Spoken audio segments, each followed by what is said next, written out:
Hello and welcome. Today I am going to talk about 7 things that I found challenging moving abroad to France as a single woman in my 50s.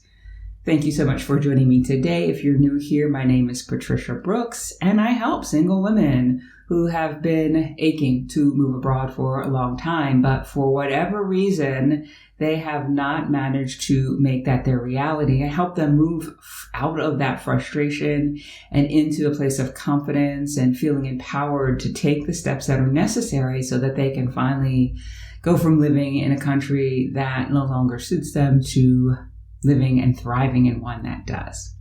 And 6 years ago, that's exactly what I did. I left the United States and I moved to France by myself. And it was something that I knew I needed to do. However, there have been some challenges in doing it all alone. Some challenges that I think people who are moving abroad as a couple or as a family don't necessarily feel in the same way that a single woman does. All right. And the first one is isolation. Now, anybody who moves abroad, I think, might experience a sense of isolation, being in a foreign land, things being strange to you. You feel missing things that look familiar or feel familiar to you. But as a single woman, for me, that was a challenge after the first 3 weeks when a little bit of the newness wore off and the reality set in that, what have you done? This is a big life change. And I would go about my day and I'd have experiences, some good, some not so good. And I'd come home at the end of the day to my empty apartment.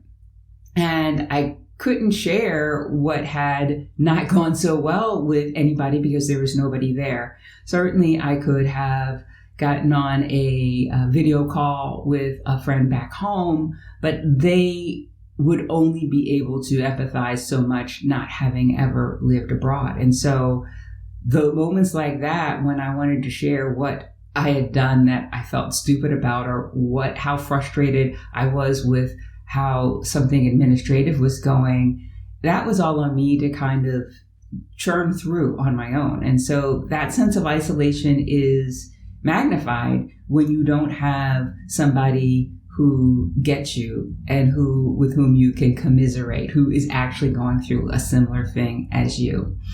The next thing that I want to talk about here is, and it's related to isolation, is feeling homesick of sorts, right?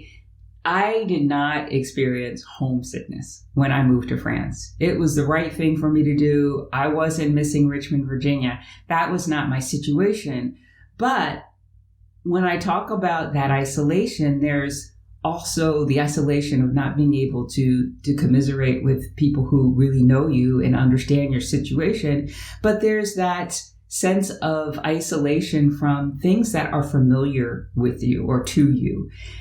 For example, when I was planning my move abroad, I got rid of just about everything. I had not thought that it would be something I could afford to ship some of my belongings. So I didn't move here with that idea in mind. And so I got rid of some paintings and some pictures that my father had framed that had hung on my mom's walls, that had hung on my walls, and now they weren't with me. And they would have been a source of comfort for me to come home and walk in and see that familiar picture hanging on the wall. That would have given me a sense of familiarity. But one thing I did do and did pack with me and have shipped right away was a blanket. Now, this is my security blanket. It's on my bed to this day. This blanket holds special meaning because it was a blanket that I had given to my mom the Christmas before she got sick. And she would sit on the couch and she'd watch TV and she'd have that around her. And then when she was dying and she was in hospice at home, this blanket covered her bed. And in fact, it was the blanket that she died under.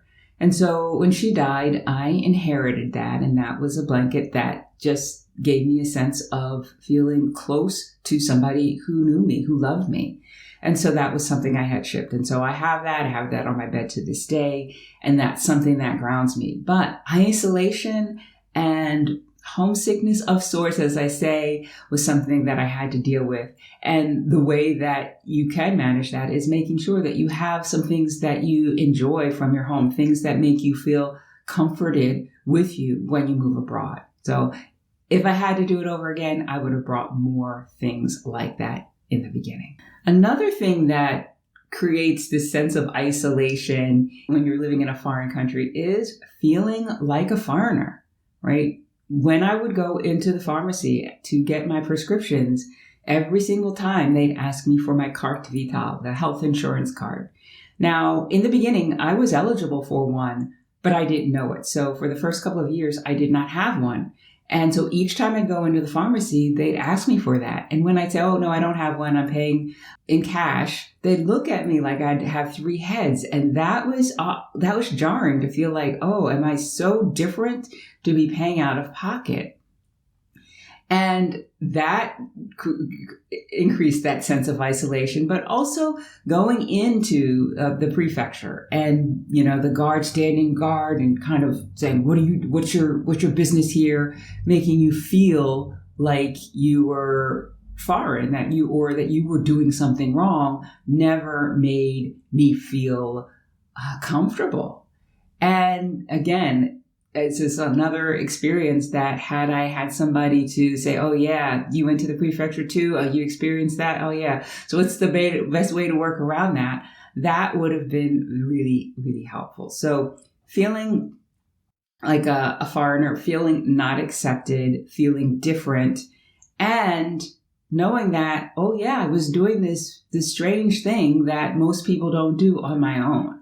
So that acceptance or lack thereof was something that was a challenge for me as well. This goes into something that I did or didn't do that maybe helped cause a greater isolation for me. And that was, I didn't look for expat or English-speaking communities to really tap into in the early days of my life here. Now it's a different story. But in the beginning, I avoided English-speaking communities because I was in France because I wanted to learn French. And a lot of times with the English-speaking communities, they're speaking English.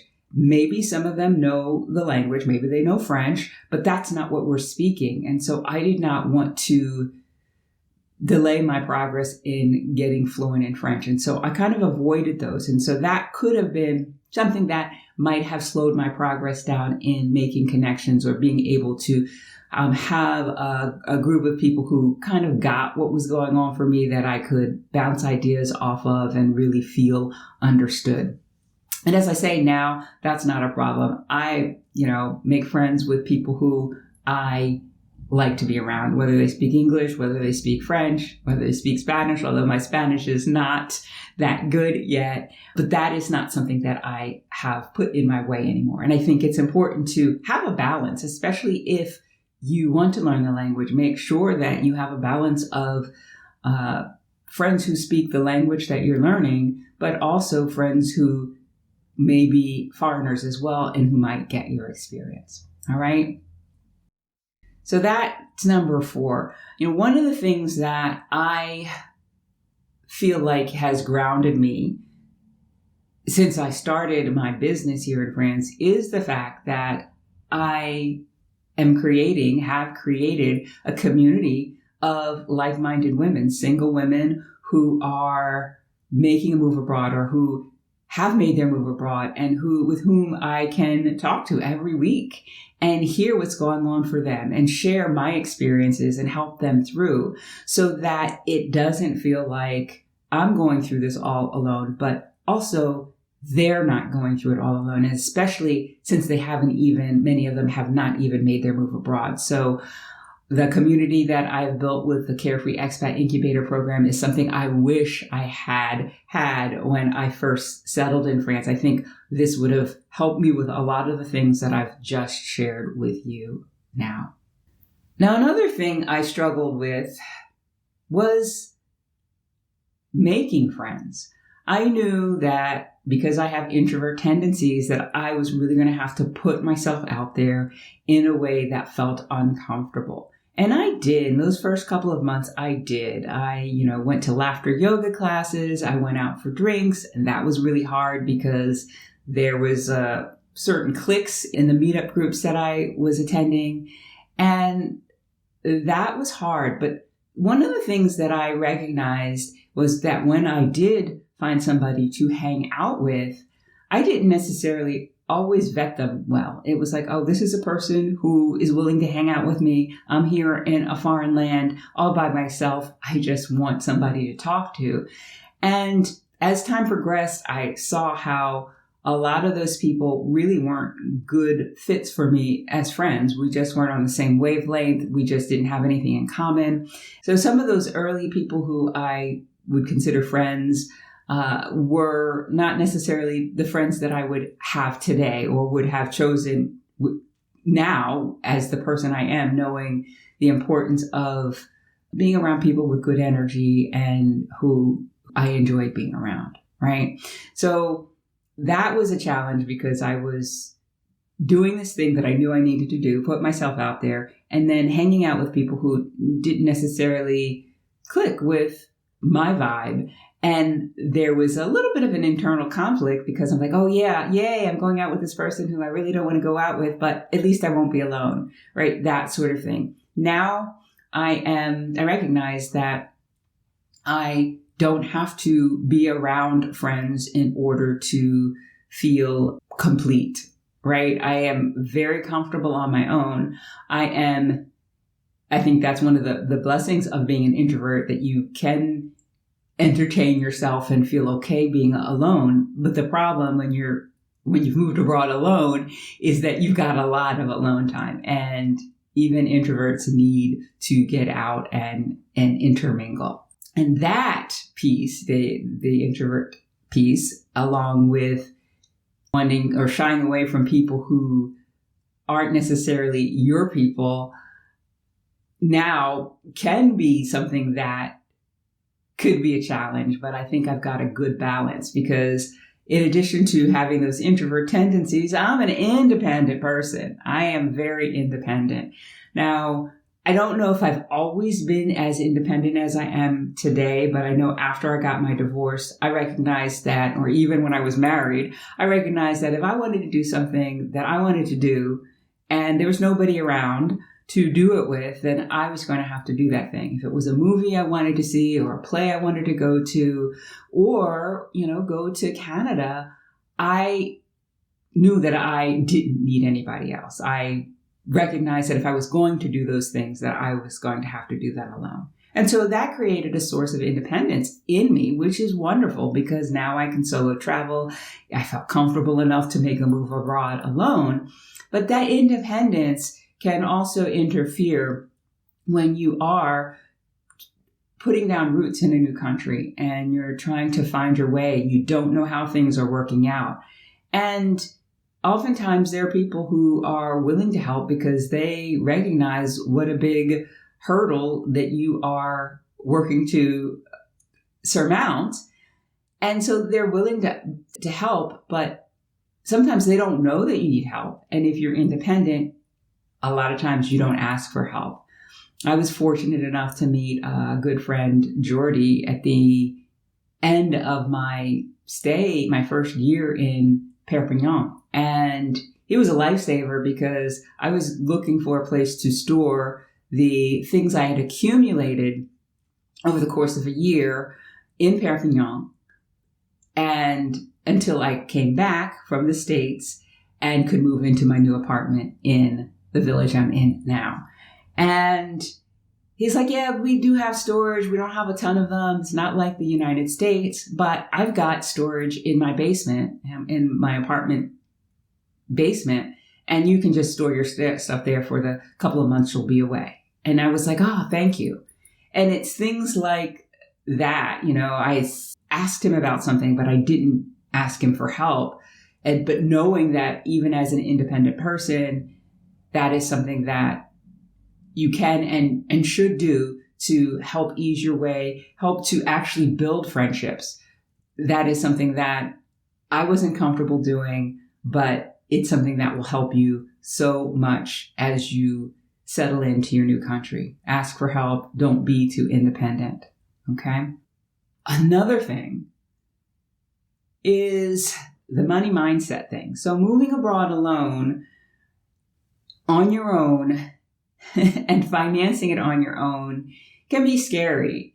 I took a couple of years off from working, so I was living off of savings. And so as I saw my savings start to go down in that first year, at the end of that first year, it started to feel scary. And I started to want to just grasp and hold on to the money that I had. I didn't want to spend, now I call it circulate money, because I felt like if I spend it, then I won't have it. I won't have it to prove that I can support myself and get another visa. It was a really uncomfortable feeling. And so while there were certain things that I wanted to experience or do, go out to dinner a little bit more, I felt conflicted because I was like, oh, but if you spend it, you won't have it.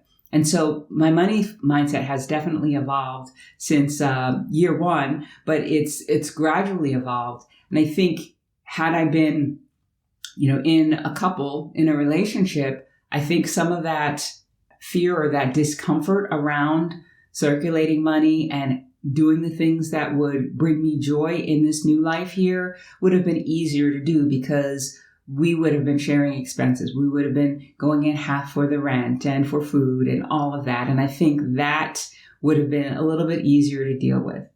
But that said, I think not having somebody to, share the expenses with caused me to be conscious of money, but also more conscious of how I felt when I was considering circulating money, and recognizing that once I circulated money, when I knew that it was the right thing to do, that was fine, because more money circulated in. And now that I have started my business, now that I'm working here in France, that money mindset has improved even more. So I think money mindset and money matters when you are single and living abroad and supporting yourself and concerned about, is this money going to work out? I think those concerns are heightened when you're doing it alone. And then finally, one of the challenges for me moving to France was, while I wanted to move to France because I wanted to learn the language, that was really all that I was concerned with about French culture.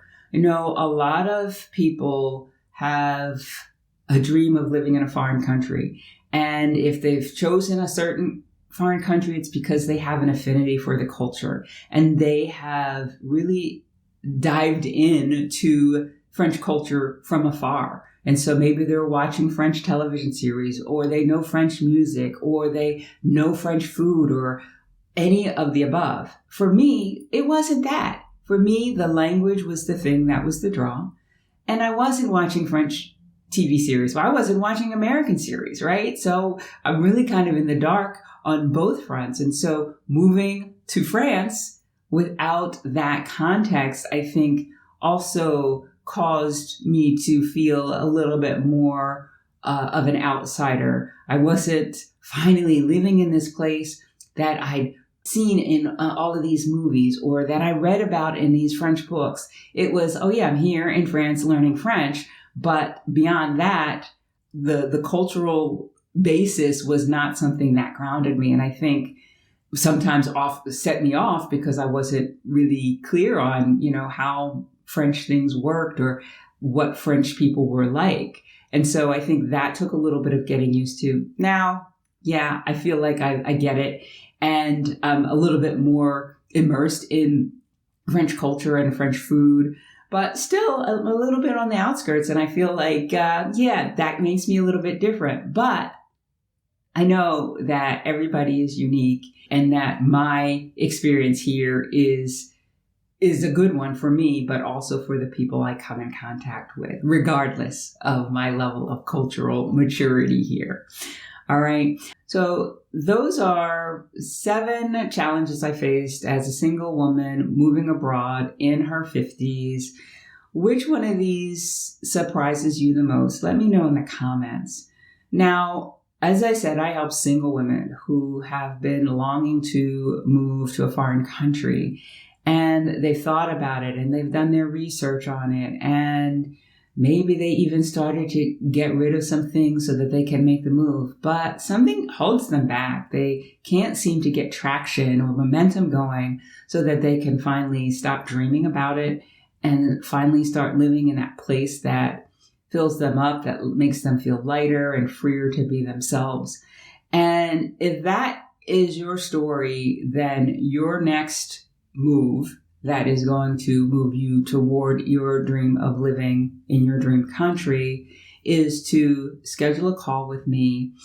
And you can do that by going to the Courage Catalyst /future expat.